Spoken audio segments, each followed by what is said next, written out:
Good day everyone and welcome to my YouTube channel. At syempre, Mandel Amor, today ay araw ng Wednesday. So today, mga kaibigan, sa inyong kapapanood lang sa aking channel, don't forget to subscribe and don't forget to click the notification bell para updated kayo sa aking next na mga video. Okay, so anyway, today mga kaibigan, alam naman nating lahat na maybe hindi ng lahat, sa mga subscriber ko na nagkaroon ako ng pa-contest na kung saan ang nanalo ay pagkakamit ng tickets for the Grand Coronation Night of the Miss Universe Philippines 2025.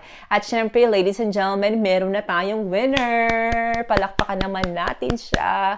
At syempre, sa mga sumali, thank you sa mga sumali, sa mga nag-send ng kanilang mga entry sa ating pa-contest. At syempre, standby lang kayo kasi baka maisipan ko na naman ulit magpa-contest, di ba? So, tingnan natin sa mga susunod na kabanata. So, anyway, gusto ko lang ipakita sa inyo ang ating winner for this contest na nagkamit ng kanyang 2 tickets for Miss Universe Philippines Grand Coronation Night 2025. So, isa sa kanya at isa rin sa tao na gusto niyong isama para sa Coronation Night na ito. So, nakapanayam na nga natin itong si ating winner na walang iba kundi si RJ.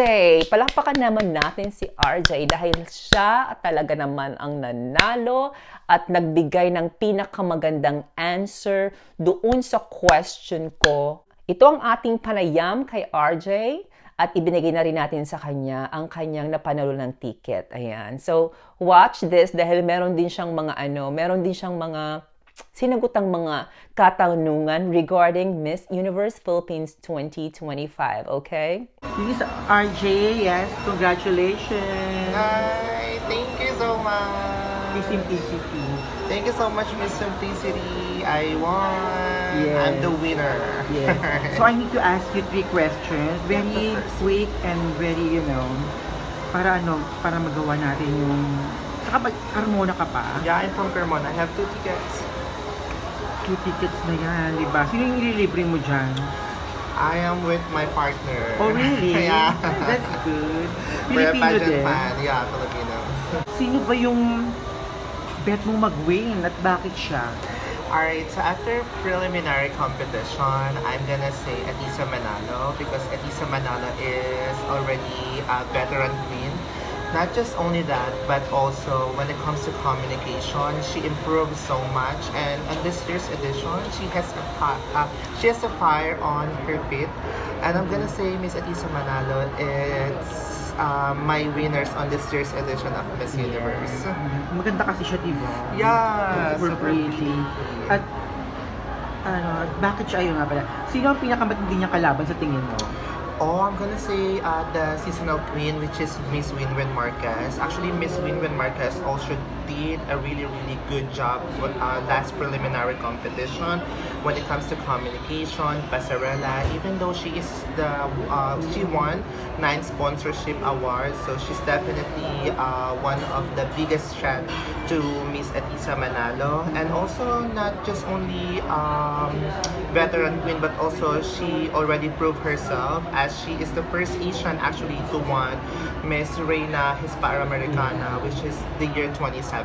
What can you say about Miss Baguio and Miss Laguna? I like her so much, Miss Baguio actually, when it comes to stage presence, I'm still lacking somewhere somehow. But when it comes to passerella, she has what it takes, and also when it comes to communication, she has. But I hope that this year we will give the crown on the veteran right now. Yes. I hope it's definitely at the end of the day it's on the hand of the judges. And Miss Laguna, I like her.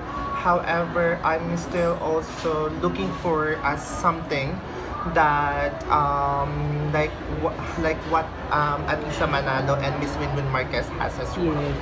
Ito na lang, last question. Ano yung weakness ni Atisa na dapat niya i-improve? What do you think?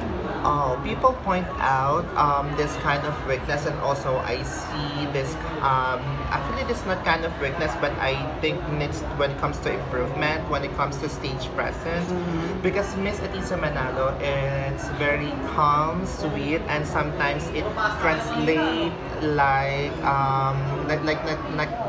having that strong presence when it comes to stage. So I hope that she works on it, and if she works on it, she can definitely take the Miss Universe 2025. Oh, that's why you won. Ang galing mo Yes. sumagot. Yes. Congratulations, RJ. Thank you so fabulous. much. Thank you. Thank you. Can you promote the Simplicity, the YouTube channel niya? Yeah, of course. Hi everyone. My name is Romel, but you can follow me on my Instagram at RJ Sorelia. And Miss Simplicity give me award me this ticket for 2. There's actually worth 5,000 each, and I'm gonna say thank you so much. And please subscribe and follow and like Miss Simplicity videos, and follow also her social medias. And I hope you can win also on the next competition that she will be going to. Thank you so much, RJ. You're so fab and sweet. Thank you, love you. At yun nga si RJ. Again, RJ, congratulations. Thank you so much for watching. Deserve mo yan. Deserve mo yung prize na yan. Dahil talagang mukhang nakipagbayanihan ka para makakuha ka ng maraming likes. Good job, RJ. And anyway, sa inyo guys na hindi pa nagsusubscribe sa aking channel, don't forget to subscribe. And don't forget to click the notification bell para naman updated kayo sa aking next video. And who knows, baka magpag-games na naman ako, di ba? So, kailangan legitimate kayo ng mga subscriber ko. So, thank you so much again, guys. Have a good day and always remember, simplicity is a beauty.